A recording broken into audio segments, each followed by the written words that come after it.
I never thought the happiest day of my life would become the day I decided to destroy my boss. Not with violence, not with threats, but with patience and legal evidence. My name is Ethan, and for 5 years I worked for a luxury real estate company in Chicago. The owner, Richard Coleman, was one of those rich businessmen who treated employees like disposable tools. At first, he liked me. I worked harder than everyone else. I skipped vacations. I answered emails at 2 a.m. And because of that, the company grew fast. But success changes people. The more money Richard made, the more arrogant he became. He would scream at employees in meetings, mock interns for their clothes, even fire people publicly to teach lessons. Still, I stayed, because I needed the money, and because I was saving for my wedding with the love of my life, Lily. Lily was the only reason I survived that toxic job. Every night I came home stressed and exhausted, and she would smile and say, "Just a little longer. Then we'll start our real life." That sentence kept me going. Finally, after 2 years of saving, we planned our dream wedding. Nothing too crazy. Just close family, friends, and one beautiful evening. The wedding day arrived. Everything felt perfect. Until Richard showed up. And no, he wasn't invited. The moment I saw him walking into the venue with 2 company executives behind him, my stomach dropped. He smiled like he owned the place. I quickly walked over and asked, "Richard, what are you doing here?" And then he laughed. "I'm here because half your guests work for me." Before I could respond, he grabbed a champagne glass from a waiter and started talking loudly. "Attention, everyone." The music stopped. Every head turned toward him. Then he looked directly at Lily and said, "You know your husband almost lost this wedding because he's terrible with money." People awkwardly laughed. I froze. Richard kept going. He begged me for overtime for months. Honestly, Ethan would probably sleep in the office if I asked. Some guests looked uncomfortable, but Richard loved the attention. Then he said the sentence that changed everything. "Maybe after the honeymoon, Ethan can finally finish the Peterson deal correctly, instead of acting like a little princess planning flowers." The room went silent. My wife looked humiliated. My mother looked furious. And Richard, he just smirked. At my wedding, in front of everyone. That was the moment something inside me broke.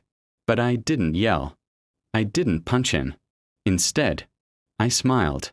Because Richard had no idea what I knew. You see, 3 months earlier, I accidentally discovered that the company was hiding illegal offshore transactions. At first, I ignored it. I told myself it wasn't my problem. But then I found fake invoices, shell companies, secret payments, and every document led back to Richard. I copied everything onto a private hard drive. Not because I planned revenge. Because I was scared. Deep down, I knew one day he'd destroy someone's life.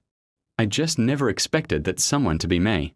Back at the wedding, Lily grabbed my hand and whispered, "Please don't make a scene." I looked at her, then at Richard laughing with my coworkers, and I replied, "I won't." But in my head, the countdown had started. The next Monday, I returned to work like nothing happened. Richard acted normal. Actually worse than normal. He kept making wedding jokes in meetings. "Careful. Ethan might cry if the presentation colors don't match the flowers." Everyone fake laughed because they were scared of him. But while Richard mocked me publicly, I quietly prepared. Every night after work, I organized files, bank records, emails, internal transactions. I even discovered the company was laundering money through fake property renovations. Millions of dollars. And the craziest part? Richard thought nobody would ever notice because he paid people to stay silent. But greedy people always get careless.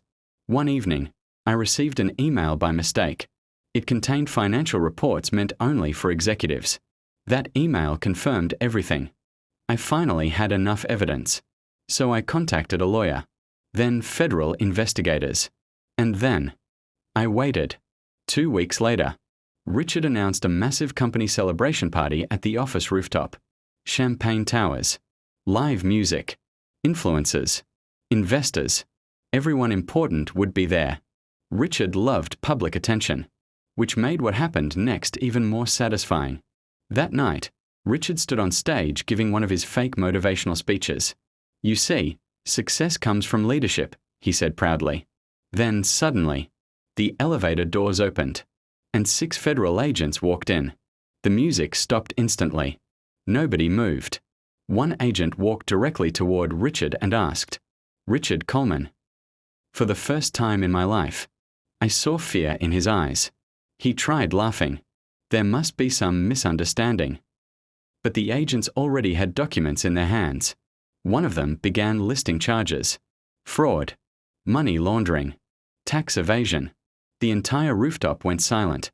Investors started backing away from him like he carried a disease. Richard looked around desperately.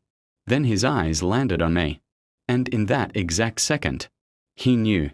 He pointed at me screaming, "You did this." I didn't respond. I just looked at him calmly while agents placed him in handcuffs. The same man who humiliated employees for years was now being escorted through a crowd of horrified executives. Phones recorded everything. The video spread online overnight. News channels picked it up the next morning. And within 48 hours, the company collapsed. But the best part came later.